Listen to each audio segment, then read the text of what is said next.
Brian Benfer pops his parachute and takes off in his powered parachute from a makeshift runway behind a farm near Montandon. That's incredible. He had to get into the air a little earlier than he normally would because of the gust of wind that hit him as he was heading down the runway. He told us that he wouldn't normally go up if the winds are above 5 miles an hour, which they probably were, except for the fact that he was taking a quick spin for our cameras, which he did for about 5 minutes. It was fun to watch him banking turns and then eventually decide to bring the plane down away from the runway again because of the wind. Up until the flight, we were on hold, watching this, a windsock, and waiting for it to go down so he could give us a thumbs up. It was a windy day after a stormy one, but Brian was bound and determined to make it work. Even before he took off, I wasn't entirely sure how the powered parachute, which is what it's called, worked. I saw the propeller when he was warming the engine up, and then watched as he spread the parachute out behind the plane, but it wasn't until he hit the throttle that all of the tumblers clicked into place and the light bulb came on. I had seen powered parachutes flying over the field across Route 405 from the Fence restaurant several years ago and thought it would make a cool segment. But it wasn't until we were taping at the Oddfellows barn that Brian came up in a conversation and Peggy Deal with that organization put me in contact with him. Watching him up there flying around, I couldn't help but wonder one thing. How does he feel being completely exposed? To me, this is a thrill. I'm sitting out there, your feet are just hanging out there. I really enjoy this a lot. You just feel like you're free, you know what I'm saying? Because you're just there right with the wind, you know? Okay, so I get the thrill part. Kind of like riding in a convertible, or on a motorcycle, or roller coaster. But the other thing that left me a little flabbergasted was learning that once he's up in the air, he doesn't really use his hands for anything, and steers with his feet. Brian was kind enough to go up the day before and shoot a video for us explaining how it all works. All my gauges and radios right there. This is how I control if I'm going up or down. Give it more gas, I go up. Let off and I go down, and I want to steer left, I push on that rod right there, or steering arm. I want to go right, I push on that one over there and I turn right.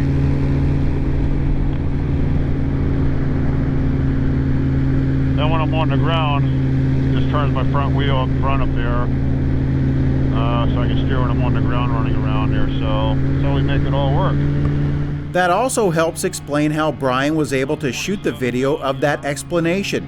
Because his hands are free once he's up there, he can shoot videos and take pictures, which he has done quite a bit, to the tune of several hundred videos and at least 10,000 pictures. The common subjects of those pictures are sunrises and sunsets and other weather phenomena like fog. Take a look.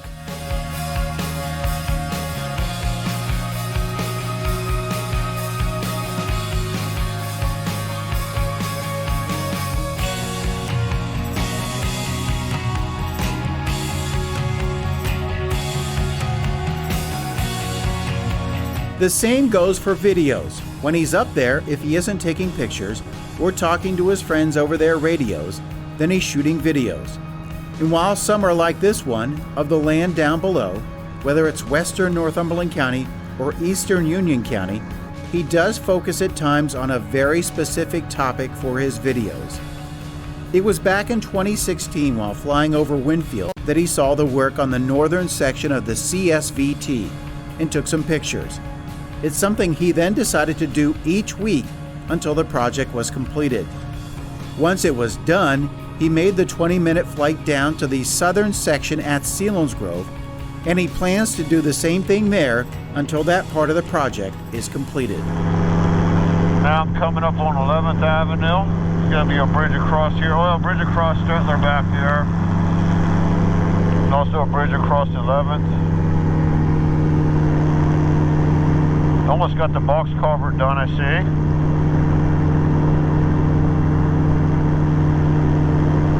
Get that done here, and then this will all get filled in with dirt. There's going to be another bridge up here. That'll be part of the overpass, and where things loop and connect together with 147, 61, and Route 15. So when I'm up there, all I got to do is set my throttle from wherever I want it, my RPMs, and I can steer with my feet the whole time. And I might have to reach down every now and then and move the throttle if I want to go down or up a little bit. But I can take pictures pretty much freehand with both my hands 90% of the time. Is that a little scary to have your hands free like that? No, it's not. It's actually fun, you know. Brian took his first flight in a powered parachute back in the early 2000s with his friend Dave Geis. He was hooked immediately and continued to go up for rides with them when he could. It wasn't until 2007 that Dave gave him quite a surprise. This came up for sale, and actually Dave ended up buying this machine here that I've got in 2007 because he didn't want somebody else to get it, and bought it, and they took me for a ride in it, and the next day he was talking to me, he says, Brian, he says, how you like that powered parachute? I'm thinking, well, it's no different than yours I flew in. Well, he says, it's yours. Now obviously I had to pay him for it. So at that point I was kind of committed. So I had to pay him for it and stuff like that, which he gave us some time to do that because it was kind of unexpected, but that was in 2007 and 2008 then we started working at getting our licensing and stuff like that, you know, so that's kind of where it all started right there. He didn't take his first flight until 2008, and it was by accident. Benfer was working on taxiing and playing around on the runway with a little too much throttle when he looked down and realized he was 2 feet off the ground. He decided to go for it and says it was quite a rush. 15 years and about 250 flights later, he tries to go up about once a week, even during the winter, when he says he has to bundle up with several layers because it can be very cold up there. He generally flies at about 300 feet, although the plane can go up to 10,000 feet, something he has only done once. Because of the drag of the parachute, he can only go about 25 miles an hour. So the chute's pretty integral to this, because I had no idea that even was part of it, but that's pretty important. Very important, yes. So explain how that plays into everything. Well, that's what keeps me up. I mean, the chute, when you're flying up in the air, the chute will kind of hang back at a little bit of an angle. It's not flat like a wing on an airplane. So it causes lift and drag. So because it kind of hangs back at an angle, it kind of drags, so that's why I can't go real fast. So if I want to go higher, I give it more throttle, not making me go faster, it just takes me up higher.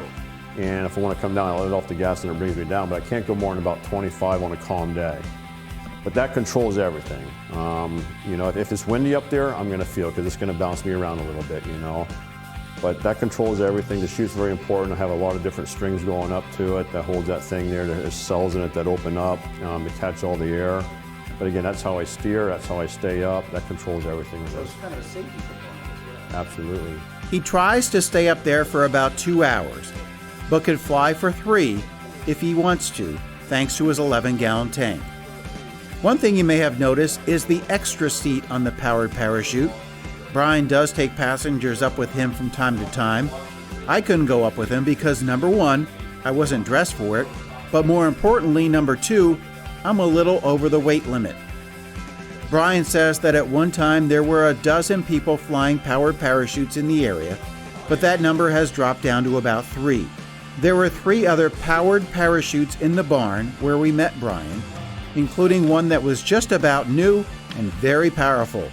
He says it is fun to go up with other people and talk with them on their radios while they're flying, taking pictures of each other or shooting videos. I'll fly all over the place. I've trailed this we've flown, but during the summer we'll carry candy. And like I fly around farms and the kids come out, we throw candy for kids. So that's fun to do, but I think just taking pictures of the wildlife. I mean, I've seen a lot of wildlife up there, of everything, and bear and deer and you name it, I've seen it from up there. So, but I think just a hobby of just flying, whether I'm taking pictures or not, we just enjoy getting up flying.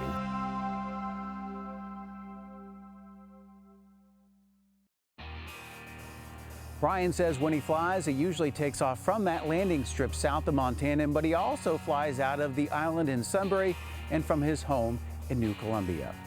If you have a segment idea for us, send it to us at iwn@secv8.com or stop by our Facebook page. And that's going to do it for us. I'm your host, Chris O'Rourke. Thanks for joining us, and we'll see you again maybe from in your neighborhood.